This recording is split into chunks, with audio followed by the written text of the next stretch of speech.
chrétiens fidèles et fidèles initiés de l'école de spiritualité, de mystère et des traditions enseignées secouristes et des miens. Nous sommes aujourd'hui dimanche 17 mai 2026 et nous venons de terminer notre conférence enseignement. Le thème d'aujourd'hui c'était le rituel de la bonne mort.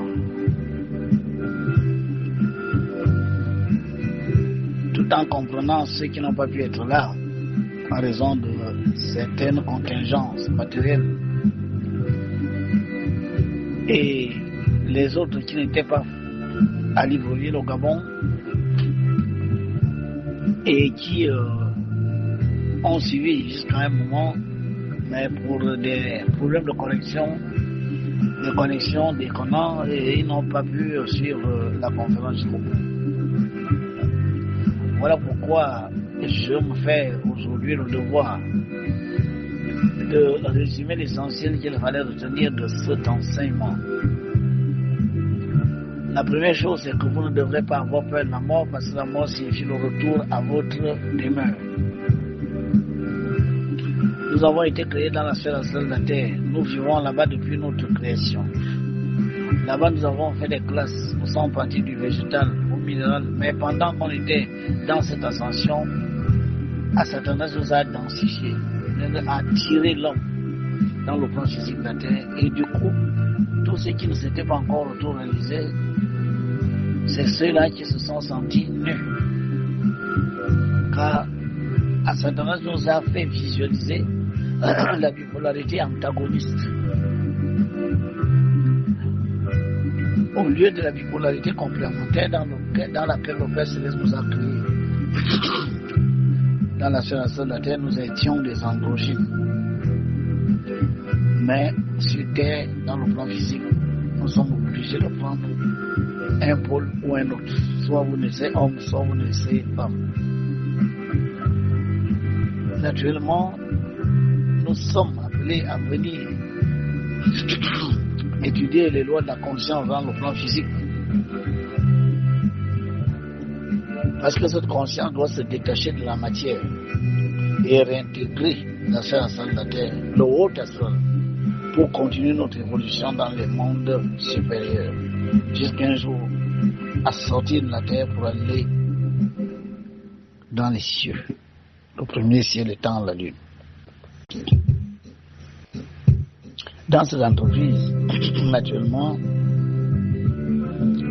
nous sommes obligés de toujours venir nous incarner aussi longtemps qu'on n'a pas compris certaines choses. Car une âme qui est absorbée par la lumière du haut astral est une âme qui a compris l'ensemble des lois de Malkout. C'est ce que l'on appelle l'auto-réalisation. Alors les écoles de mystère proposent des enseignements qui permettent à l'homme de raffiner ses corps énergétiques, afin que, pendant qu'il vit, au travers des rituels, des méditations, des travaux théologiques, il finisse par raffiner ses corps énergétiques, les rendant lumineux. Ces corps énergétiques seront absorbés par la lumière du haut astral quand l'âme quitte l'enveloppe charnelle. Ça, c'est l'objectif des écoles de mystère, à l'instar de l'Émia en Ogooué au Gabon. Naturellement, nos rêves, ça veut dire que nous voyageons dans la sphère astrale de la Terre et même dans d'autres sphères spirituelles, dans ce qu'on appelle le sommeil, le rêve. Ces rêves peuvent être des cauchemars. Ça veut dire que quand vous avez dormi, vous avez certainement dormi avec la colère, avec la rancune, avec la rancœur, avec la tristesse, avec la douleur du corps physique parce que vous êtes malade, etc., etc. Toutes choses qui sont susceptibles de faire en sorte que vous viviez de mauvais rêves, ce qu'on appelle couramment des cauchemars. Et en réalité, si vous ne voulez pas avoir des cauchemars, premièrement, parfumez votre chambre avant de dormir. Voilà pourquoi ceux qui le peuvent allument des encens. Ayez une chambre en ordre et propre. Ensuite, ne dormez pas dans le noir absolu, dormez avec une veilleuse bleue ouverte. Peu avant de dormir, relaxez-vous par une respiration consciente. Les yeux fermés, assis en position du lotus ou allongé sur le dos. Vous inspirez l'air par les narines en visualisant la lumière blanche qui emplit votre corps et expirez par la bouche ouverte en voyant un nuage noir sortir de votre bouche symbolisant les énergies lourdes de tension et tout ça. Car pour que vous puissiez bien voyager, il faut être dans un état de relaxation poussé. C'est d'ailleurs ce qui provoque ce que vous appelez le rêve, parce que le corps est relaxé à l'excès. Et nous, quand on veut provoquer soit un voyage conscient, nous allons apprendre à nous relaxer. Mais pour le moment que vous n'avez pas encore appris ça, respirez, sentez votre souffle. Inspirez la lumière, expirez les ténèbres. Inspirez la lumière, gardez 5 secondes. Expirez les ténèbres, gardez 5 secondes. Faites ça jusqu'à ce que vous sentiez que vos paupières commencent à être apaisées. Ça veut dire que vous allez bientôt dormir. Et maintenant, avant de dormir, visualisez, n'est-ce pas, votre divinité ou votre ange gardien. Parce que beaucoup d'entre vous, vous avez les images. Vous pouvez également mettre la musique comme celle qui passe en ce moment. Et elle tourne pendant que vous êtes sur le point de dormir. Et dormez. Là, vous êtes moins exposé aux mauvais rêves. La deuxième forme de sortie, c'est que nous décidons, nous, de sortir volontairement et consciemment de notre corps physique. Ça s'appelle la sortie astrale. Ça s'enseigne. Et pour justement que cela soit vous enseigner plus facilement, commencez déjà à apprendre à vous relaxer avant de vous endormir. Commencez à retenir, faire l'effort de retenir vos rêves. C'est alors que plus tard, par la méthode appelée la part des rêves, on vous apprendra à voyager consciemment dans le plan astral de la Terre. Là, vous pourrez choisir d'aller voir telle ou telle intelligence, tel ou tel souverain élémental. Maintenant, la troisième sortie, c'est celle qui nous concerne aujourd'hui, la mort. La mort veut dire, vous sortez de votre corps physique et le cordon d'argent qui relie le corps physique à votre double spirituel se rompt. Beaucoup de personnes refusent la mort. Beaucoup veulent revenir, entrer dans le corps physique pour le ranimer. Refusant les parents qui leur font savoir qu'ils sont déjà morts. Que la vie qu'ils viennent de quitter est désormais à oublier. Les gens sont à cet endroit-là, ceux qui n'ont pas eu des enseignements comme vous, ils sont paniqués. Ils ne savent pas ce qui leur arrive. Voilà pourquoi la plupart, quand la lumière de la salle vient, ils vont plutôt se cacher, continuant à hanter les maisons, les véhicules, les bureaux. Il y a aussi que certains mages noirs, par système de captation des armes, sont capables de golémiser une âme. Ça veut dire en faire un esprit servant. Cela commence alors que la personne vit encore. Un mage noir parti avec les démons avec lesquels il fait un deal. Je vous sers une âme, vous me rendez riche, vous me gardez au pouvoir. Et le jour où cette âme meurt, vous la prenez. Mais avant de la prendre, il faut qu'il soit à mon service, qu'il soit mon servant. Montrez-moi le rituel pour contrôler la volonté d'une âme. Et c'est alors que les démons du monde rituel qu'il va faire pour prendre l'âme de cet homme qui va passer toute sa vie collé à lui. C'est lui qui lave ses voitures, c'est lui qui fait tous les travaux. Il ne cherche pas à s'épanouir lui-même. Et le jour où cette personne meurt, le mage noir va chercher à toucher le cercueil. Il va chercher à jeter quelque chose dans le cercueil, ou bien il va chercher à prononcer des mantras en tournant autour du cercueil Golem, tu étais de ton vivant, mon golem, tu seras à jamais. Dès qu'il dit ça, il vient de faire en sorte que l'âme de ce défunt ne franchisse pas la serre éthérique de la terre. Et au bout de 3 jours, il se dédouble, il va l'attendre et il la capture. Il la ramène dans le plan physique pour en faire un esprit servant. Il peut de temps en temps le matérialiser dans une chambre et cette âme qui est ramenée à la vie alors qu'elle est déjà partie devient alors un esprit servant du mage noir. Il faut quelqu'un qui est sérieusement expérimenté en pratique magique. À défaut de ça, on peut s'entendre avec le démon que quand cette âme va mourir, tu la prends. Et dans un pacte, le démon signe que quand cette âme aura fini de servir le mage noir sur la terre, alors que il est son chauffeur, il est son débroussailleur, il fait tout. Mais quand il meurt, le démon capte cette âme, capture cette âme et en fait un esprit servant. Donc tout ça fait que si vous ne faites pas attention, si vous ne soyez pas protégé, vous n'avez pas reçu des enseignements, vous pouvez malheureusement faire l'objet d'une capture. Ça peut arriver. Mais cela commence d'abord dans le plan physique parce que le mage noir peut vous mettre quelque chose dans un verre, vous buvez, ou bien la nourriture, et tout de suite il prend le contrôle de votre volonté. Et vous pouvez tout lui faire maintenant. Alors le jour où vous mourrez, dès qu'il vient prononcer cette formule, golem, mon golem, tu étais de ton vivant, esprit servant de mon démon, tu seras à ta mort. Là, ça veut donc dire qu'il le livre au démon. Il finit de le servir sur terre, mais quand il s'en va, le démon capture l'âme. Donc, voici des choses qui peuvent arriver à la mort de quelqu'un.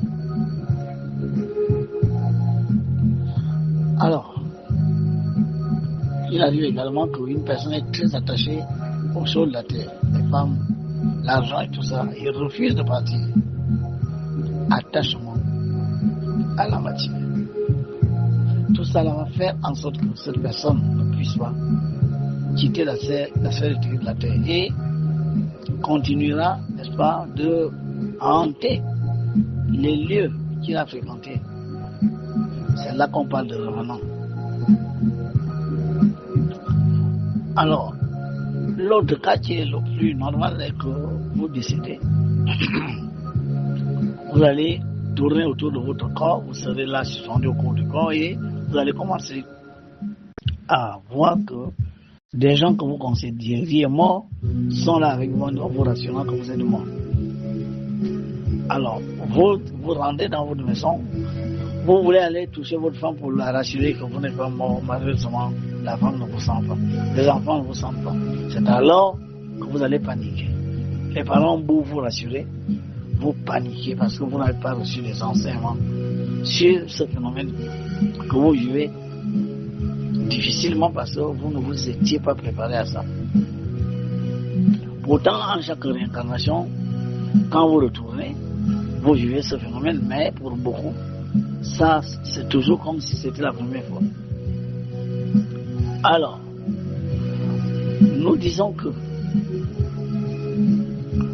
pour éviter de rester là, à tournoyer autour du corps, à être dans la maison des funérailles, à être partout, parce que là, vous voulez garder votre corps, vous voulez faire ci, ça, il y a un certain nombre de choses, vous voulez voir comment on reste à répartir vos biens, etc. Vous risquez de passer de très mauvais moments parce que vous allez voir les pensées, vous allez entendre des choses, quand les gens vont parler, quand les gens vont avoir des pensées, vous saurez tout. Et ça peut malheureusement vous mettre en colère, très en colère. Et dans cette densification d'énergie, quelqu'un peut vous voir. Et on parle d'un fantôme. Or, après 3 jours, sur le temps de notre vie physique, l'âme quitte le corps éthérique dans la sphère éthérique de la terre et va se soumettre à la lumière de l'âme universelle. Votre conscience entre dans la lumière de la conscience divine, l'âme universelle, la lumière universelle, ce que l'on appelle Christ. Cette lumière vous juge. Soit vous êtes trop lourd, vous n'avez pas réussi votre incarnation et vous restez dans la même zone, bas ou moyen la salle, vous allez devoir revenir vous incarner plus tard. Vous êtes donc un mort. Si alors vous avez la chance d'avoir travaillé vos corps subtils et que vous êtes suffisamment lumineux et que vous êtes happé par la lumière du haut astral, votre cycle de réincarnation vous est coupé, vous continuez votre ascension vers le haut. Alors, de peur que quand vous allez décéder, on s'est obligé de rester attaché aux choses matérielles. Vous allez être obligé de suivre vos obsèques et tout ça, lire les mauvaises pensées que les gens vont voir sur votre cela. Nous, les sénismes, l'égoïsme, nous disons, quand tu meurs, quand tu sens que les pieds deviennent glacés, que la vie te quitte, parce qu'elle va commencer à quitter par les pieds, elle monte et monde, alors commence tout de suite à dire ceci, à voix basse, ou alors mentalement, sans alcool, trois fois. Pendant ce temps, visualisez que vous êtes enveloppé d'un manteau bleu avec les sandales argentées aux pieds. Visualisez que vous êtes habillé d'un manteau bleu, le bleu du moment est haut, voilà, et que vos sandales sont en argent, brillant. Visualisez que vous êtes dans une grande lumière bleue. Cette lumière bleue symbolise moment et haut, c'est elle. Alors que vous êtes dans cet environnement-là, dans une couleur bleue et entouré justement, enveloppé dans un manteau bleu, avec les pieds en sandales argentées. Continuez en disant Shaddai Al-Ai une fois. Shaddai Al-Ai, Shaddai Al-Ai, vous le dites 3 fois. Ensuite, si vous avez encore la force, pendant que la vie est en train de vous quitter, elle est en train de venir s'agglutiner au niveau de la gorge, continuez en disant Gabriel, Gabriel, Gabriel 3 fois. Si vous avez encore la force, continuez en disant Khams, Héros, Asset, vous direz votre nom. Si vous appelez Pierre, Jean, Julien, vous allez dire Khams, Héros, Asset, Pierre, Jacques, Julien. Khams, Héros, Asset, Pierre, Julien, Jacques. Donc vous dites votre nom à la suite de Asset. Si vous avez encore la force, vous commencez par le début. Ainsi de suite jusqu'à ce que vous allez quitter votre corps physique au niveau de la gorge. Visualisez que vous êtes dans une lumière bleue, que vous êtes enveloppé d'un manteau bleu et que vous êtes devenu un avec cette lumière bleue. Cette lumière bleue va vous projeter au contact de la lumière de l'âme universelle, au contact de laquelle lumière vous allez revoir votre vie. Il n'y a rien que vous faites sur cette terre que vous ne reverrez pas. C'est pour ça que aller voir les vies antérieures, ce n'est pas une bonne chose. Il y a des rituels dans les signes de bouddhisme qui permettent d'aller regarder ce que vous avez fait dans les vies passées. Ce n'est pas toujours agréable. Car ce sont des choses que vous n'êtes plus prêt à refaire. Vous les avez faites alors que vous aviez une petite connaissance. La connaissance est agrandie. Donc vous risqueriez d'avoir honte de qu'on vous montre des choses que vous avez faites alors que vous avez déjà mûri.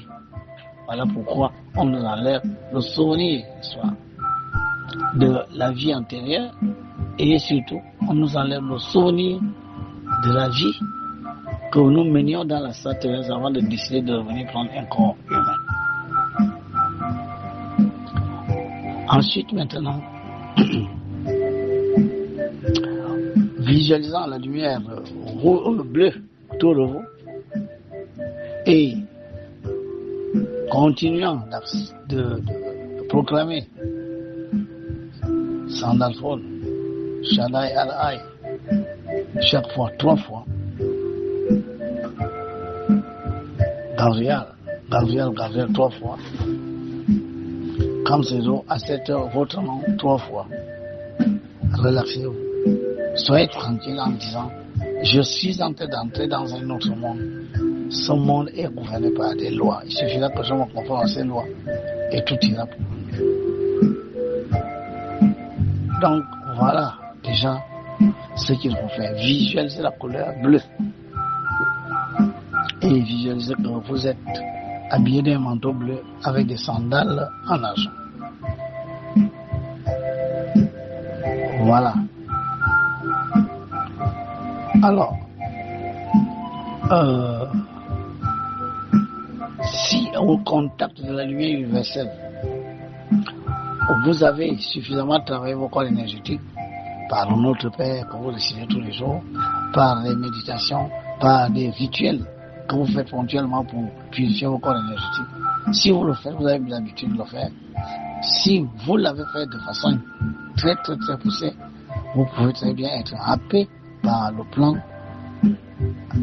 de la terre, le plan de la terre, le haut astre. Et là, on dit que vous êtes autour d'elle. Alors, voilà en clair de quoi nous avons parlé. La moralité est que si vous voulez bien mourir, il faut bien vivre. Car au moment où votre conscience va être en contact avec la conscience de l'âme universelle, vous le voyez toute votre vie, tout ce que vous avez fait sur cette terre, vous le voyez. Si vous avez posé des mauvais actes, au moment de revoir ça, de vivre ça, devant cette lumière, ça fait mal au cœur de voir comment vous violez réellement les lois de la lumière du Père Céleste. Mais qu'à cela tienne, quand cette compréhension est effective que je ne devrais plus faire telle ou telle chose, alors le karma est dilué et éventuellement dans votre prochaine incarnation, il y a des choses qui peuvent vous être évitées de justesse. Voilà ce que nous avons dit aujourd'hui. Alors, il faut éviter de se retrouver dans cette de la terre à cause d'un cercueil. Un cercueil qu'on a fait trop lourd. Et une fois vous êtes sorti de votre corps physique et que vous n'avez pas rendu la poussière à la poussière, si jamais vous devez revenir vous incarner, vous allez manquer de corps.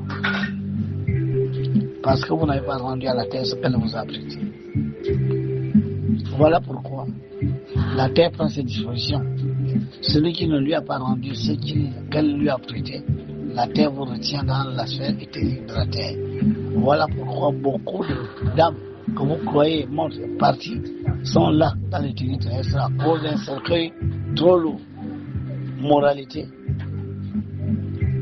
Si vous avez la possibilité de convaincre vos parents de vous enterrer le plus tôt possible, sans les histoires de mort et tout ça, dites-lui, le jour où je meurs, le lendemain, enterrez-moi. À défaut de ça, si on doit forcément attendre des gens et tout ça, demandez un cercueil en bois léger et contreplaqué. Et en bas, mettez des trous qui font que les éléments pénètrent facilement dans le cercueil et dissolvent le corps. Maintenant, si ça n'a pas été fait et que vous avez la chance de vous retrouver dans l'astral terrestre, alors vous êtes capable de revenir dissoudre votre corps, quitter la sphère de la terre, venir là où vous avez été enterré parce que vous voyez la terre et projeter sur votre corps le feu. Voyez comment votre corps est en train de brûler et est devenu la cendre. Il sera beaucoup plus facile pour vous à cet instant précis de faire cet exercice que quand vous étiez dans un corps physique parce que vous n'aviez pas le même pouvoir. Voilà. ce qu'il s'agissait de savoir. Les enfants, les femmes, allez d'abord choisir votre demeure, la demeure qui sied à votre conscience. Revenez plus tard vous occuper de vos enfants, de votre femme, en inspirant certaines personnes à la vérité. Si quelqu'un va dire des choses, vous pouvez revenir, mais inspirer une autre personne qui va dire le contraire, mais qui a plus de poids. Les défunts aident les vivants, et les vivants aident les défunts en faisant des prières en votre intention. Donc voilà ce que vous devez savoir. Les êtres qui vous ont quitté en cette incarnation, qui sont morts avant vous, viendront vous attendre pour vous rassurer que vous êtes mort, pour empêcher que vous passiez le temps à vouloir raviver le corps, ranimer le corps, parce que vous avez peur de la lumière qui vient de la salle. Donc, sachez également que peu avant de mourir, sauf si vous mourrez par accident, si c'est par la maladie, peu avant de mourir, vous aurez une douleur vive au niveau de l'œsophage. Il faut garder le calme. Et alors que vous êtes avec cette douleur au niveau du chakra de la gorge, parce que tout simplement la mort est en train de venir, concentrez-vous et commencez à évoquer les noms que j'ai dit tout à l'heure. Et si maintenant, alors que vous avez évoqué les noms, vous vous rendez compte que la mort finalement n'est pas venue, c'est pas grave. Il n'y a aucun problème à cela, car les autres entités que vous avez évoquées savent que votre heure n'est pas encore arrivée. Elles ne sont pas venues.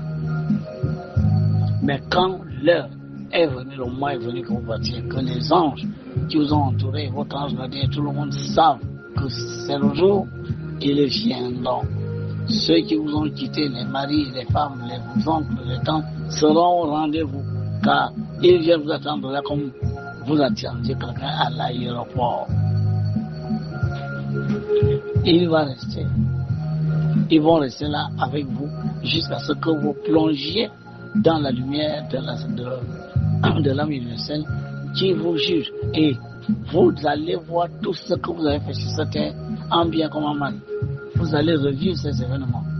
Et c'est après ce visionnement que vous êtes appelé soit dans le haut astral et vous êtes vivant, soit vous retournez dans le moyen ou le bas astral pour reprendre vos différentes réincarnations. Donc voilà clairement ce dont nous avons parlé, et nous avons dit que nous, les essénistes, par le Notre Père que nous faisons tous les jours, par les méditations, par les prières aux anges gardiens que nous faisons tout le temps, et par les rituels ponctuels de purification de nos corps énergétiques, nous sommes lumineux, on cherche à devenir lumineux, de peur que le jour où on quitte notre corps physique, tout de suite nous plongeons dans la lumière bleue de Maman Héros, et cette lumière bleue, comme un véhicule, nous amène au contact de la lumière de l'âme universelle, Christ. Des questions ont été posées pour dire, mais est-ce qu'on aurait le temps de dire tout ça pendant que la mort arrive? Est-ce que la mort va toujours arriver au moment où vous avez la possibilité de dire tout ça? J'ai dit, il n'y a aucun problème. Celui qui meurt ne perd pas la conscience. Vous avez votre conscience, vous avez les pensées. Vous pouvez parler mentalement. Donc, une fois que vous savez que c'est fini, soit l'explosion, c'est le corps physique qui se détruit, soit c'est un accident, c'est le corps physique qui se détruit. L'âme et la conscience restent intactes. Or, qui dit âme dit pensée, parole et désir, sentiment. Qui dit esprit dit conscience. Mais là, alors que vous êtes conscient, sachant que vous êtes déjà parti, car vous au moins vous saurez que c'est fini, je ne dois pas regagner ce corps que je vois là en ce moment. Mon heure est arrivée. À ce moment-là, visualisez que vous êtes habillé d'une tunique bleue, un manteau bleu. Appelez ça comme vous voulez. Ensuite, que vos sandales, vous avez des sandales aux pieds qui sont argentés. Ensuite, visualisez que vous êtes dans la lumière bleue, une lumière bleue très brillante. et que cette lumière bleue vous emmène, tel un véhicule, tel un vaisseau, à l'union avec la lumière universelle qui lui au loin. Vous entrez dans ce faisceau de lumière et vous revoyez votre vie. Jusqu'à ce que votre conscience ira là où elle se sent mieux. Voilà, de façon résumée, ce dont nous avons parlé aujourd'hui. Le rituel de la bonne mort. Si vous voulez bien mourir, vivez bien. Celui qui veut bien mourir doit bien vivre, en évitant de mauvaises pensées, en évitant des actes négatifs, en évitant de perturber les autres, en évitant de devenir pour les autres le bourreau, en évitant d'être toujours celui-là par qui le malheur arrive. Soyez celui qui est à la disposition des autres, celui qui aide les autres, qui soutient les autres, qui les aime. Aimez les autres comme vous vous aimez vous-même. Soyez compatissants, soyez sensibles aux problèmes des autres, soyez toujours prêts à aider les autres. Pensez toujours à la fin de cette vie. Sachez que vous vivez pour les autres. Tout ce que vous faites, c'est d'abord pour les autres, car tous les biens de ce monde que vous avez accumulés, le seul bien avec lequel vous allez partir, c'est l'amour qui est sur votre cœur. C'est le cœur de compassion que vous avez, c'est la disponibilité, l'humilité, la vérité. Ce sont ces énergies qui continuent avec vous et qui vont vous soumettre à l'action de la lumière universelle. Quand vous allez revoir votre vie de la dernière seconde à l'âge de 12 ans, et chaque fois, quand ce sera de très mauvais événements, vous serez très mal à l'aise. Mais quand vous allez voir là où vous faites du bien, vous êtes heureux. Et les grands êtres spirituels qui sont là avec vous. Et si, à la fin de ce tamisage, vous êtes admis à accéder dans le haut astral, vous avez gagné. Vous ne reviendrez plus prendre un corps de vous. Pour cela, travaillez les rituels. Soyez toujours présents aux cours. Recevez les cours. Payez les cours. Car celui qui paie les cours agit en conformité avec la loi cosmique. Parce que tout ça peut vous gêner au passage. Car vous avez fait travailler quelqu'un, vous ne l'avez pas payé. Quelqu'un a dépensé le temps et l'énergie pour vous. Vous n'avez pas donné la contrepartie de ça. Ça fait partie des choses qui peuvent vous retenir. Sachez que toutes les choses que vous avez sur terre sont d'abord pour les autres. Votre femme, elle sera pour quelqu'un d'autre. La maison que vous construisez, pour quelqu'un d'autre. La voiture là, qui est dehors, là, elle vous sert maintenant, mais après, elle va servir à quelqu'un d'autre. Si vous avez cette conscience, vous allez comprendre qu'en réalité, pour les biens matériels, les biens de ce monde, on ne doit pas perdre son âme. Paix sur vous.